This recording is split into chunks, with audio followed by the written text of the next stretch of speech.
It is in the light of that history that every nation today should know, be he friend or foe, that the United States has both the will and the weapons to join free men in standing up to their responsibilities. He went to a private school, a boys' school, a prep school. He was not an excellent student. He loved history. He loved literature. He loved political science, geography. But he wasn't very disciplined. So he had actually a rather erratic academic career. If he really got into the subject, if it had to do with world events and history and the importance of what had preceded whatever the current world event was, he was terrific at that. He loved competitive sports, and he always played to win, because that was what was pounded into him by his dad, Joe Kennedy, and that's the way he and his brothers operated. That was their modus operandi: play to win. Second best is no good. The elevator light came on about 30 minutes after he went up there, and I knew it had to be him because there wasn't anybody else up there. So he gets off the elevator in his bathrobe, and he walks over to me. He says, "Frank, I saw you here when I went upstairs." And he said, "When I went upstairs, they had a bunch of mail laid out for me." He said, "I saw you having lunch with my aunt in Ireland." And he said, "I want you to have this snapshot." So here's the President of the United States at midnight at night, or 1 o'clock in the morning, bringing me a snapshot. Well, that tells you a lot about the kind of person he was. And he just treated us great, and we were part of the I don't say the family is too strong, but we were part of his involvement, his group there, and he treated us first class in every respect. And it was a pleasure working for him. However, he had a lot of chronic health issues, chronic sinus infections, chronic colds, but most of all, chronic gastrointestinal upsets. He actually wanted to serve in the United States Army. He should have passed the test, a normal, healthy 23-year-old man, but we know, with what we know about his health history, that there was no way he could pass the exam, physical examination. And sure enough, he tried for the Army, Officers Candidate School, and for the Navy, and he flunked the physical examination twice. He begged his father to pull some strings to get him in. And miraculously, Kennedy is admitted to officers training school. He wants to command a patrol torpedo boat. Sure enough, he is part of a patrol of 15 PT boats that is escorting a Navy destroyer that then gets blasted by a Japanese submarine. And the TP boat is cut in half by the blast. One of Kennedy's, a crew of 11, 2 died. One of Kennedy's men is badly burned, and they are hanging on to the hull of the boat for 9 hours. And Kennedy decides that they've got to make a swim for it to the nearest island, which is about 70 miles. So he puts the life preserver, the belt of a life preserver, on his wounded, one of his wounded men. He puts that in his mouth and swims on his stomach, dragging this guy behind him. And they make it to the island, and then he and another guy on board swim to another island, Plum Island, where they find some supplies, some water, and some crackers and some chocolate. And he also finds a native on that island, and he scribbles or carves into a coconut. Native knows posit he can pilot 11 alive, need small boat, Kennedy. And on the 7th day of their ordeal, Kennedy and the rest of the crew were rescued. Soon the headlines were reading, Kennedy's son, war hero, saves crew, PT-109, explosion. And therein, perhaps, is just the seed of the man who would become president, of the incident that became the seed. And that is that he was a war hero, that he did this tremendous, courageous act. He ran for Senate. And when he won election to the Senate, with the help of good, solid Democrats like Eleanor Roosevelt, he was known as, among other things, the most eligible bachelor on Capitol Hill.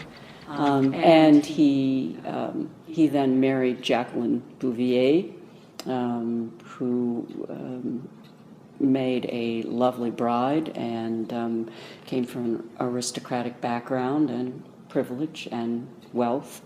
And together they were a very glamorous couple on the Hill. And in 1956, there was much speculation that he could possibly be vice president on the Democratic ticket, running with Adlai Stevenson. And just being in the political limelight gave him a lot of exposure. People who were observing him thought he handled himself with a lot of grace and very diplomatically, and so it began to be bandied about that Jack Kennedy was a comer, and he was somebody to watch for future possibilities as president. In the long history of the world, only a few generations have been granted the role of defending freedom in its hour of maximum danger. I do not shrink from this responsibility. I welcome it.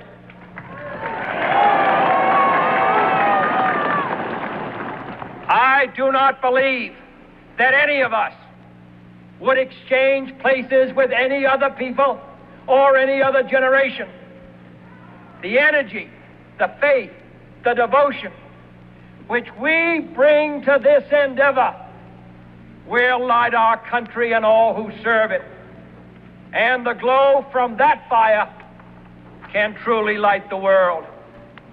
And so, my fellow Americans, ask not what your country can do for you, ask what you can do for your country.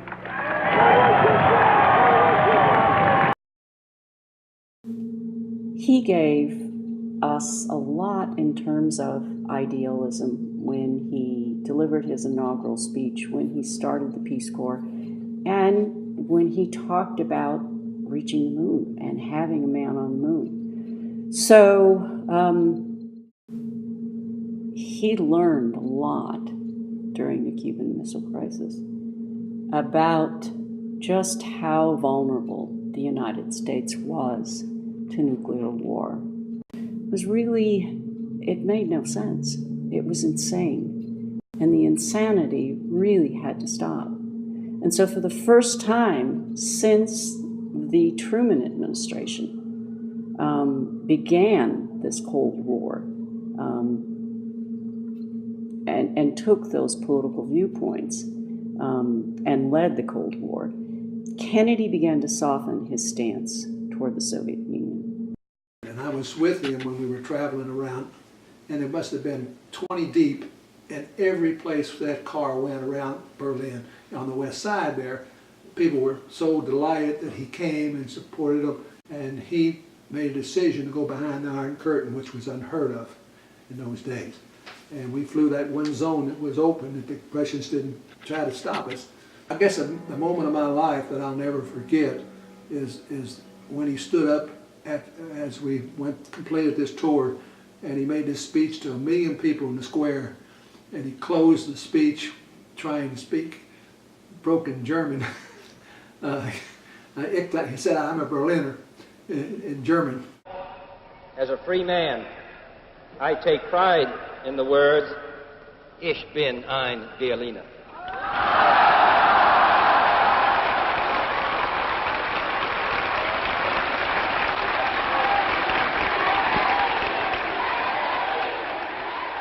It was a hopeful time. It was an optimistic time.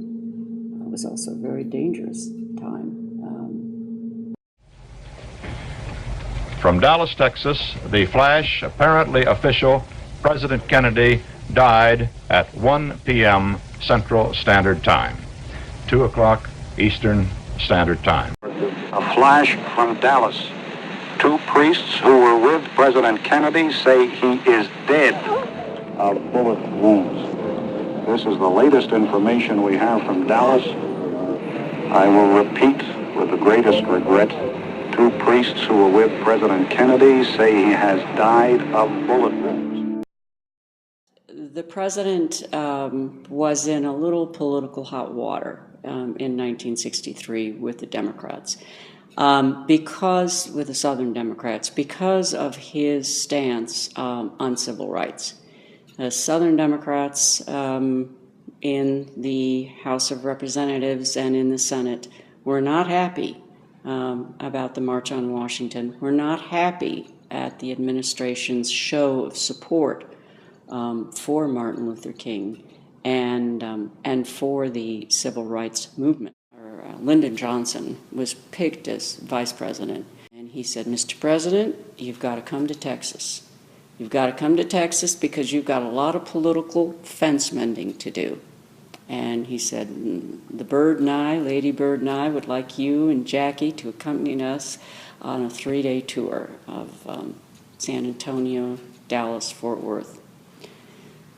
So Kennedy did. It was a beautiful sunny day, November 22nd, 1963, and as they got in the convertible motorcade, Mrs. Connolly turned around and said to the President and the First Lady, "You can't say Dallas doesn't love you, Mr. President." The first shot hit the President, and he gave Mrs. Kennedy a quizzical look, and then the second shot took part of his head off.